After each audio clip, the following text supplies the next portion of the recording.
स्वागत है आपका हमारे show big stories in few words में।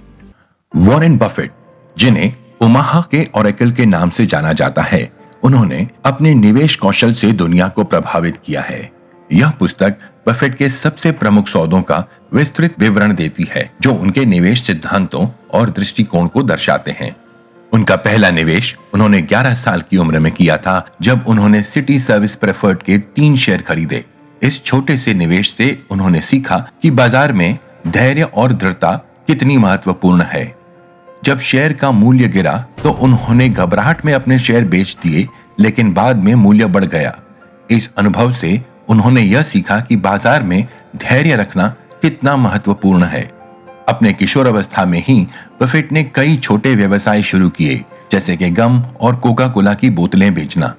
उन्होंने पिनबॉल मशीनें भी खरीदी और उन्हें विभिन्न नाई की दुकानों में रखवा दिया। इससे उन्हें एक स्थिर आय प्राप्त हुई और उन्होंने सीखा कि कैसे विभिन्न व्यवसायों में निवेश किया जा सकता है।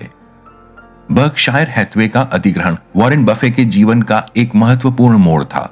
यह कंपनी पहले एक कपड़ा मिल थी और आर्थिक संकट के दौर से गुजर रही थी। बर्कशायर हैथवे का अधिग्रहण करने के बाद बफेट को कपड़ा उद्योग की चुनौतियों का सामना करना पड़ा, लेकिन उन्होंने धीरे धीरे कपड़ा उद्योग से ध्यान हटाकर बीमा और अन्य लाभकारी व्यवसायों में निवेश करना शुरू किया और विभिन्न उद्योगों में अपनी हिस्सेदारी बढ़ाई। बफेट ने इस कंपनी को एक निवेश हाउस में बदल दिया। साल 1973 में वॉरेन बफेट ने वॉशिंगटन पोस्ट में निवेश किया। यह निवेश उनके मित्र और बर्कशायर हैथवे के निदेशक कैथरीन ग्राहम की सलाह पर आधारित था। बफेट ने मीडिया की ताकत और उसके प्रभाव को समझा। उन्होंने देखा कि वॉशिंगटन पोस्ट की संपत्ति बहुत कम आंकी गई थी और इसमें निवेश का अच्छा मौका था। कैथरीन ग्राहम, जो उस समय वॉशिंगटन पोस्ट की प्रमुख थीं, उन्होंने बफेट को यह निवेश करने के लिए प्रोत्साहित किया। उनके नेतृत्व में वॉशिंगटन पोस्ट ने पत्रकारिता के क्षेत्र में कई महत्वपूर्ण उपलब्धियां हासिल की और बफेट का निवेश अत्यधिक लाभदायक साबित हुआ। कीको यानी कि गवर्नमेंट एम्प्लॉइज इंश्योरेंस कंपनी, इस कंपनी में वॉरेन बफेट का निवेश एक शानदार उदाहरण है कि कैसे एक संकटग्रस्त कंपनी को पुनर्जीवित किया जा सकता है। कीको एक समय में दिवालियापन की कगार पर थी, लेकिन बफेट ने इसके मूल्यों को पहचाना और इसमें बड़े पैमाने पर निवेश किया। बफेट ने कीको के प्रबंधन में कई सुधार किए और उसे एक मजबूत वित्तीय स्थिति में ला खड़ा किया। उन्होंने ग्राहक के विश्वास को पुनः स्थापित किया और कीको को बीमा उद्योग में एक प्रमुख कंपनी बना दिया।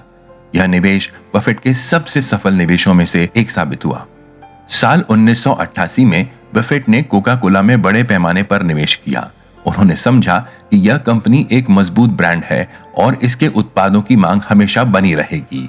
कोका कोला के वैश्विक ब्रांड मूल्य और उसकी व्यापक पहुंच ने बफेट को इस निवेश के लिए प्रेरित किया। कोका कोला के शेयर खरीदने के बाद बफेट ने यह देखा कि ब्रांड की ताकत और उसकी बाजार में उपस्थिति ने उसे एक स्थिर और लाभदायक निवेश बना दिया। कोका कोला के उत्पादों की व्यापक लोकप्रियता और उसकी मार्केटिंग रणनीतियों ने बफेट के इस निवेश को सफल बनाया। वेल्स फार्गो में निवेश वॉरेन बफेट का एक और महत्वपूर्ण फैसला था। उन्होंने बैंकिंग क्षेत्र की ताकत को समझा और वेल्स फार्गो के स्थिर मुनाफे की संभावना को पहचाना। बफेट ने वेल्स फार्गो में निवेश तब किया जब यह बैंकिंग संकट से गुजर रहा था। बफेट ने वेल्स फार्गो की प्रबंधन टीम और उनके व्यावसायिक मॉडल में विश्वास जताया। उन्होंने देखा कि बैंकिंग उद्योग में सुधार के बाद वेल्स फार्गो एक मजबूत और लाभदायक कंपनी बन सकती है। इस निवेश ने बफेट के पोर्टफोलियो को और मजबूत बनाया और उन्हें लंबे समय तक स्थिर मुनाफा दिलाया। हाल के वर्षों में बफेट ने IBM और एप्पल जैसी तकनीकी कंपनियों में निवेश किया। इन निवेशों से उन्होंने दिखाया कि वे केवल पारंपरिक उद्योगों तक ही सीमित नहीं हैं, बल्कि तकनीकी क्षेत्र में भी मुनाफा कमा सकते हैं। IBM और एप्पल में निवेश करते समय बफेट ने इन कंपनियों की वित्तीय स्थिति और उनके दीर्घकालिक विकास की संभावनाओं का विश्लेषण किया।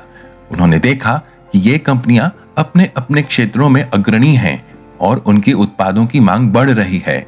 यह निवेश बफेट के लिए बहुत लाभदायक साबित हुआ। वॉरेन बफेट के सौदों का अध्ययन करना हमें सिखाता है कि निवेश में धैर्य, सही समय पर सही निर्णय और दीर्घकालिक दृष्टिकोण कितने महत्वपूर्ण हैं।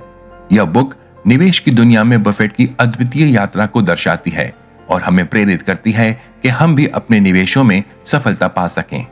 इस पुस्तक में बफेट के प्रत्येक निवेश का विवरण और उनके निवेश के सिद्धांतों को सरल भाषा में समझाया गया है ताकि रीडर्स उनके अनुभवों से सीखें और अपने निवेशों में उनका अनुसरण कर सकें। आपको हमारा वीडियो कैसा लगा और आप कौन सी ऐसी टाइमलेस एजलेस किताबों की बुक समरी सुनना चाहते हैं, हमें जरूर बताइए। खुश रहें, खुशहाल रहें और सुनते रहें big stories in few words.